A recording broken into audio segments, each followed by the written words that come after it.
اللہ علیہ وسلم اعلان نبوت کیا اور لوگوں کو کلمہ لا الہ الا اللہ کی طرف بلایا۔ اللہ کے رسول صلی اللہ علیہ وسلم فرمایا کرتے تھے یا ایھا الناس قولوا لا الہ الا اللہ تفلحوا، اے لوگو لا الہ الا اللہ کہو کامیاب ہو جاؤ۔ شیطان اور اس کے چیلے اللہ کے رسول صلی اللہ علیہ وسلم کو اس پیغام سے روکنے کے لیے لگے۔ وہی لوگ کہ جو اللہ کے رسول صلی اللہ علیہ وسلم سے بے انتہا محبت کرتے ہیں، بڑا خیال رکھتے ہیں، اب اللہ کے رسول صلی اللہ علیہ وسلم کے خلاف اس نے اپنا سرمایہ خرچ کیا تھا اللہ کے رسول صلی اللہ علیہ وسلم کو تکلیف پہنچانے کے لیے۔ اس کا جو دنیا میں جاہو جلال، جب اللہ نے نہیں چاہا تو کچھ بھی اس کے کام نہیں آیا۔ ما اغنی عنہ مالہ وما کسب، نہ تو اس کا مال اس کے کام آیا اور نہ ہی اس کو جو جاہو منصب ملا تھا وہ سب بھی اس کے کچھ کام آیا، کوئی بھی چیز اس کے کام نہیں آیا۔ لیکن ایک وقت ایسا آیا کہ اللہ کے رسول صلی اللہ علیہ وسلم کی سرپرستی میں پورا مکہ فتح ہو گیا۔ اللہ کے رسول صلی اللہ علیہ وسلم مکہ مکرمہ میں فاتحانہ شان سے داخل ہو رہے ہیں۔ صحن کعبہ ہے، وہی صحن کعبہ کہ جہاں پر اللہ کے رسول صلی اللہ علیہ وسلم ایک بار نماز پڑھ رہے تھے تو ایک ناہنجار تھا عقبہ بن ابی معیط، اس نے لا کر کے اللہ کے رسول صلی اللہ علیہ وسلم کی پشت مبارک پر اونٹ کی اوجڑی رکھ دی۔ اتنی غلاظت بھری اوجڑی، اور اللہ کے رسول صلی اللہ علیہ وسلم اس وقت سجدے کی حالت میں، یعنی اللہ تعالیٰ سے سب سے زیادہ قریب۔ اللہ تعالیٰ سے جو سب سے زیادہ قربت والی حالت ہوتی ہے وہ سجدے والی حالت ہے۔ وہ دوڑی دوڑی آئیں اور انہوں نے اللہ کے رسول صلی اللہ علیہ وسلم کے پشت مبارک سے وہ اوجڑی اٹھائی، تب اللہ کے رسول صلی اللہ علیہ وسلم نے سجدے سے سر اٹھایا۔ وہی صحن کعبہ ہے کہ اللہ کے رسول صلی اللہ علیہ وسلم نے لوگوں کو جمع کیا۔ اللہ کے رسول صلی اللہ علیہ وسلم نے اللہ تعالیٰ کی تعریف بیان کی۔ تو مکہ سے ہجرت کرنی پڑی، اتنا ستایا تھا لوگوں نے اللہ کے رسول صلی اللہ علیہ وسلم کی جان کے ڈر پہ۔ لیکن دیکھیے کتنا رونق والا منظر کہ اللہ کے رسول صلی اللہ علیہ وسلم نے سب کو جمع کیا۔ وہ بڑے بڑے لوگ بھی تھے جو حضرت بلال رضی اللہ تعالیٰ عنہ کو تکلیف بھی دیتے تھے، قریش کے سردار ابو سفیان بھی تھے، سب لوگ موجود تھے۔ اللہ کے رسول صلی اللہ علیہ وسلم نے پکارا بلال کہاں ہے؟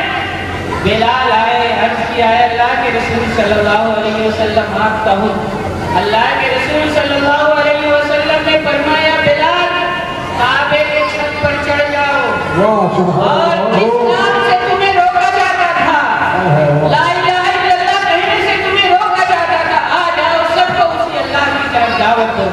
ایک علماء کرام جاتے ہیں، ویلکم کیا جاتا ہے، دونوں طرف سے لوگ لگ جاتے ہیں، پھول مالا چڑھایا جاتا ہے، پھول پھینکے جاتے ہیں، لیکن وہ وقت یاد کریے اللہ کے رسول صلی اللہ علیہ وسلم طائف تشریف لے گئے کہ میں لوگوں کو اسلام کی دعوت دوں گا، لوگ اسلام قبول کریں گے، اللہ کے دین سے وابستہ ہو جائیں گے، اللہ کے دین کو قبول کر لیں گے، اللہ تعالیٰ کی رضا حاصل ہو جائے گی سب کو۔ لیکن ان ناہنجاروں نے کیا کیا؟ اللہ کے رسول صلی اللہ علیہ وسلم نے جب اللہ کے دین کی طرف بلایا تو سب نے انکار کر دیا۔ جو ان کے سردار نے انکار کو کیا ہی کیا، جو علاقے کے لڑکے تھے ان کو لگا دیا کہ دیکھو لگ جاؤ کنارے کنارے، ایک طرف ادھر اور ایک طرف ادھر، سب کے ہاتھوں میں پھول نہیں بلکہ پتھر تھے۔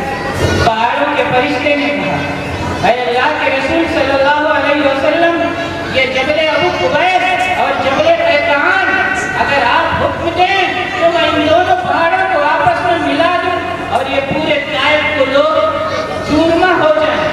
اللہ کے رسول صلی اللہ علیہ وسلم نے فرمایا نہیں، ایسا مت کرو۔ مجھے امید ہے کہ اللہ تعالیٰ اس قوم میں ایسے لوگ پیدا فرمائے گا جو اللہ تعالیٰ کی عبادت کریں گے۔ لیکن کتنے صبر والے ہمارے نبی حضرت محمد مصطفیٰ صلی اللہ علیہ وسلم، اللہ کے رسول صلی اللہ علیہ وسلم، دوش مبارک چادر مبارک اس نے گلے میں پھانس کر کے اتنے زور سے کھینچا، ایک دم سے اللہ کے رسول صلی اللہ علیہ وسلم کی ایسے لگ رہا تھا کہ سانس رک جائے۔ حضرت ابوبکر صدیق رضی اللہ تعالیٰ عنہ دوڑے دوڑے آئے اور کہا اتقتلون رجلا یقول ربی اللہ، کیا تم ایک آدمی کو اس بات کی وجہ سے قتل کر رہے ہیں کہ وہ کہتا ہے میرا رب اللہ؟ لیکن اس وجہ سے اللہ کے رسول صلی اللہ علیہ وسلم کو تکلیف دی۔ میرے عزیزوں، اگر آج آپ کو اس وجہ سے تکلیف دی جاتی ہے کہ آپ اللہ کے رسول صلی اللہ علیہ وسلم کا نام لیتے ہیں، آپ اللہ کا نام لیتے ہیں، آپ لوگوں کو ایک اللہ کی طرف بلاتے ہیں، تو آپ مایوس نہ ہوں۔ قرآن پاک میں ذکر ہے اس کا، وقال الذین کفروا لا تسمعوا لهذا القرآن وَالْغَوْا فِيهِ لَعَلَّكُمْ تَغْلِبُونَ، اور کافروں نے یہ کہا کہ اس قرآن کو سنو اور جب قرآن پڑھا جائے تو کیا کرو؟ شور شرابہ کرو، ممکن ہے تمہیں غلبہ مل جائے۔ لیکن شیطان کی چال چلنے والی ہے نہیں، إِنَّهُمْ يَكِيدُونَ كَيْدًا وَأَكِيدُ كَيْدًا، وہ سب چال چلتے ہیں لیکن میری بھی ایک تدبیر ہوتی ہے۔ اور دیکھیے جب اللہ کی تدبیر ہمیشہ غالب رہی، ہمیشہ غالب رہی۔ اس نے لا الہ الا اللہ کہہ لیا، وہ جنت میں داخل ہو گیا۔ اللہ کے رسول صلی اللہ علیہ وسلم سچ ہی فرماتے ہیں، یقیناً جنت ہے اس کے لیے کہ جو اس دنیا سے ایمان کی حالت میں جائے۔ ضروری یہ ہے کہ جب ہمارا آخری وقت ہو تو ہمارا ایمان سلامت ہو، ہمیں ہمیشہ اسی طرح کے کام کرنے چاہیے۔ کہیں ایسا نہ ہو کہ آخری وقت میں ہمارے دل سے ایمان رخصت ہو جائے۔ اپنے آپ کو اس ایمان کے لیے بہت ہی ثابت قدم رکھنے کی ضرورت ہے۔ میرے بھائیوں، سب سے بڑی پونجی یہی ہے، اسی پونجی کو ہم تک پہنچانے کے لیے صحابہ کرام رضوان اللہ علیہم اجمعین نے بڑی تکلیفیں برداشت کی، بڑی تکلیفیں برداشت کی ہیں۔ شاہ ابی طالب نے 3 سال تک محصور رہے، تو ہمارے گھر میں اہل بیت سے دیکھیں کتنی بڑی خوشخبری ملی۔ کیوں خوشخبری ملی؟ وہ تو آئے فارس سے ہزاروں کلومیٹر دور سے، لیکن اللہ کے رسول صلی اللہ علیہ وسلم نے ان کو اپنے اہل بیت میں شامل کیا۔ کیوں شامل کیا؟ اسی وجہ سے تو کہ انہوں نے ساری دنیا کو چھوڑ کر اللہ کے رسول صلی اللہ علیہ وسلم کے دامن کرم کو اختیار کیا، کلمہ لا الہ الا اللہ کو اپنا اوڑھنا بچھونا بنا لیا۔ لوگوں، میری یہی گزارش ہے آپ سے بار بار، بہت بڑی نعمت آپ کو ملی ہے، بہت بڑی نعمت ملی ہے، اس سے بڑی نعمت کوئی ہو ہی نہیں۔ پوری دنیا کی ساری نعمت اللہ تعالیٰ تیسرے پارے کی سب سے آخری آیت اللہ تعالیٰ ارشاد فرماتا ہے، ان الذین کفروا وماتوا وهم کفار، بے شک وہ لوگ کہ جو کفر کی حالت میں مر گئے، فَلَن يُقْبَلَ مِنْ أَحَدِهِمْ مِلْءُ الْأَرْضِ ذَهَبًا وَلَا بِالْفِضَّةِ، تو ان سے زمین بھر کے سونا بھی قبول نہیں کیا جاتا۔ اگر وہ چاہیں کہ پورا زمین بھر کے سونا دے دیں کہ انہیں معاف کر دیا جائے، بالکل ان کی طرف سے قبول نہیں کیا جائے۔ ایمان کیے، یعنی پوری دنیا کا سونا بھی آپ کے ایمان کی قیمت ادا نہیں کر سکتا، اتنا قیمتی یہ چیز ہے۔ حضرت یوسف علیہ السلام اللہ کے نبی دعا کرتے ہیں، کتنی انکساریت ہے۔ آج ہم کچھ دنوں تک عبادت کر لیتے ہیں تو ایک دم سے بھول جاتے ہیں، ایسے لگتا ہے کہ سب سے زیادہ عبادت کرنے والے ہم ہی ہیں،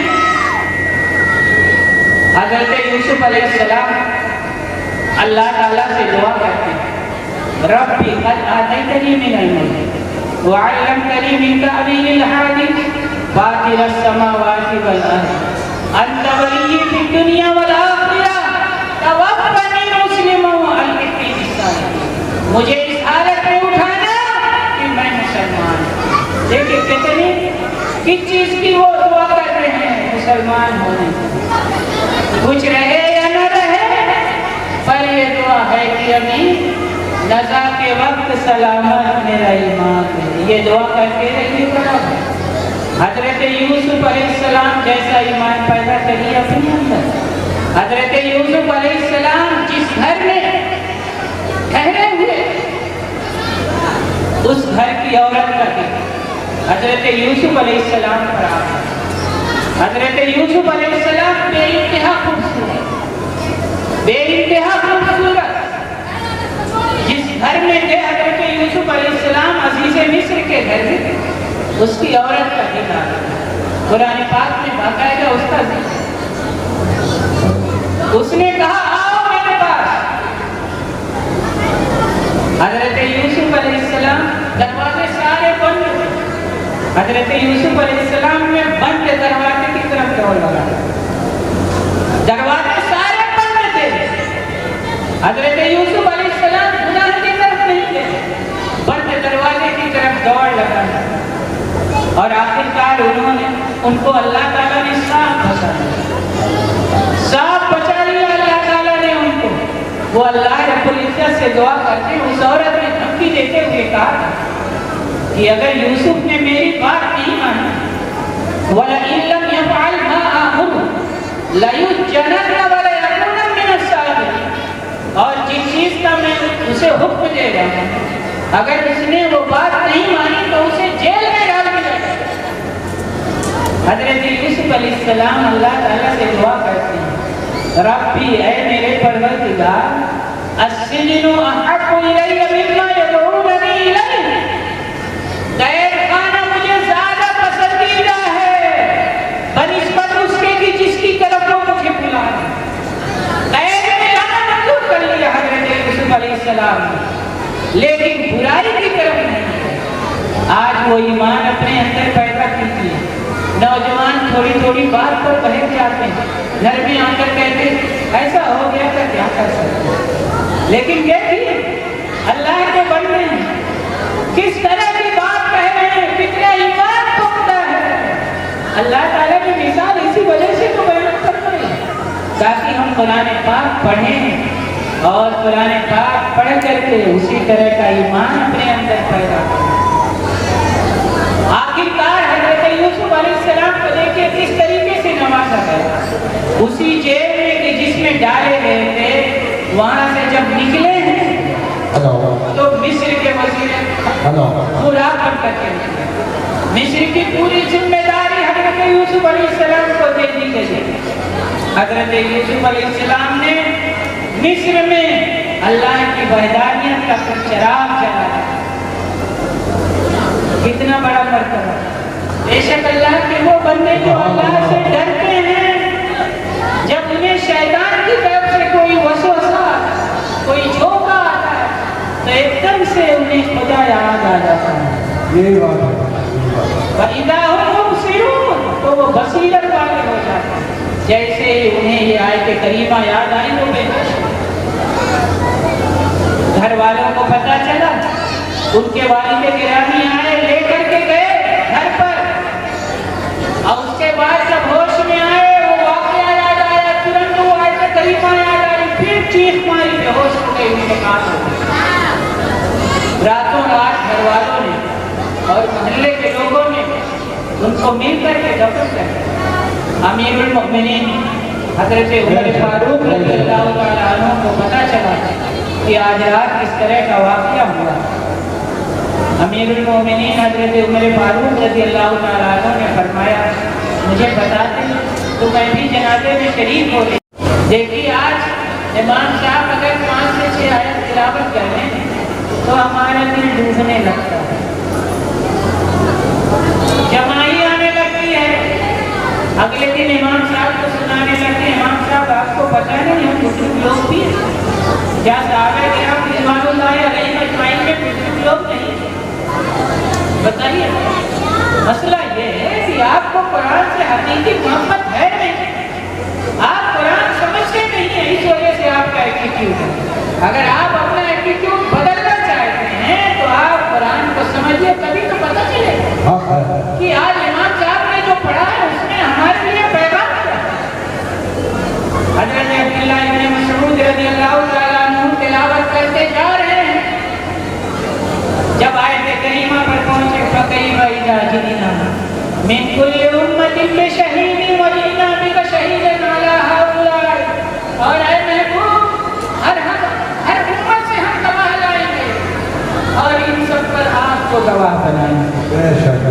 اللہ کے رسول صلی اللہ علیہ وسلم کی آنکھوں سے آنسو جاری ہو گئے اور فرمایا اے عبداللہ ابن مسعود، حضرت عبداللہ ابن مسعود رضی اللہ تعالیٰ عنہ فرماتے ہیں کہ میں نے جب نظر اٹھا کر کے دیکھا تو اللہ کے رسول صلی اللہ علیہ وسلم کی داڑھی مبارک آنسوؤں سے بالکل تر تھی، لیکن یہ تھی اللہ کے رسول صلی اللہ علیہ وسلم کی عادت کریمہ، یہ تھے صحابہ کرام رضوان اللہ علیہم اجمعین۔ ایک صحابی حضرت سالم رضی اللہ تعالیٰ عنہ، ان کے باپ کا نام نہیں لیا جاتا، وجہ کیا ہے کہ وہ مدینہ کے بازار میں اس وقت بکے تھے کہ جب ان کو ہوش بھی نہیں تھا کہ میرے باپ کا نام، ایک دم بچپن کی حالت، ایک دم بچپن کی حالت، غلام تھے۔ حضرت ابو حذیفہ رضی اللہ تعالیٰ عنہ کی اہلیہ جب شادی ہوئی تو حضرت حذیفہ رضی اللہ تعالیٰ عنہ کی اہلیہ حضرت حذیفہ کو ہبہ کر، پھر انہوں نے ان کو آزاد کیا، تو اب ان کو کہا جانے لگا مولا ابھی بھی کرتے۔ اس کے بعد جب اللہ کے رسول صلی اللہ علیہ وسلم نے حضرت زید بن حارثہ جب اجازت دی کہ اب ان کو زید بن محمد کہا جائے تو حضرت ابو سالم رضی اللہ تعالیٰ عنہ کو بھی سالم بن ابی حذیفہ کہا جانے لگا، لیکن اللہ تعالیٰ نے آیت کریمہ نازل فرمائی تو پھر سے حضرت زید رضی اللہ تعالیٰ عنہ کو زید بن حارثہ کہا جانے لگا اور حضرت سالم رضی اللہ تعالیٰ عنہ کو سالم مولا ابی حذیفہ کہا جانے لگا۔ وہ اللہ کے رسول صلی اللہ علیہ وسلم کے جلیل القدر صاحب قرآن پاک اتنے بہترین انداز میں پڑھا، اتنے بہترین انداز میں انہوں نے سیکھا کہ اللہ کے رسول صلی اللہ علیہ وسلم نے ایک بار فرمایا کہ 4 لوگوں سے قرآن پڑھو، صحابہ کرام سے فرمایا کہ 4 لوگوں سے قرآن پڑھو، اس میں نام لیا حضرت ابی بن کعب رضی اللہ تعالیٰ، حضرت معاذ بن جبل رضی اللہ تعالیٰ، حضرت عبداللہ ابن مسعود رضی اللہ تعالیٰ اور حضرت سالم مولا ابی حذیفہ رضی اللہ۔ کیا تھے؟ غلام تھے، کہاں بکے تھے؟ بازار میں بکے تھے، لیکن ایمان کی دولت نے کہاں سے کہاں پہنچا۔ ابھی واقعہ سنا، حضرت عائشہ صدیقہ رضی اللہ تعالیٰ عنہ آ رہی تھی اللہ کے رسول صلی اللہ علیہ وسلم کے پاس، آنے میں دیر ہو، اللہ کے رسول صلی اللہ علیہ وسلم نے فرمایا اے عائشہ کس وجہ سے دیر ہو گئی، کیوں لیٹ کر دیا آنے میں؟ حضرت عائشہ صدیقہ رضی اللہ تعالیٰ عنہ نے عرض کیا اے اللہ کے رسول صلی اللہ علیہ وسلم، آپ کے ایک صحابی ہیں قرآن پاک کی تلاوت کر رہے تھے، اتنی اچھی تلاوت کر رہے تھے کہ میں سننے میں مشغول ہو گئی، اسی میں لیٹ ہو گئی۔ اللہ کے رسول صلی اللہ علیہ وسلم فرماتے ہیں ذرا میں بھی تو دیکھوں وہ کون ہے۔ اللہ کے رسول صلی اللہ علیہ وسلم تشریف لے گئے تو دیکھا حضرت سالم رضی اللہ تعالیٰ عنہ قرآن پاک کی تلاوت کر رہے ہیں۔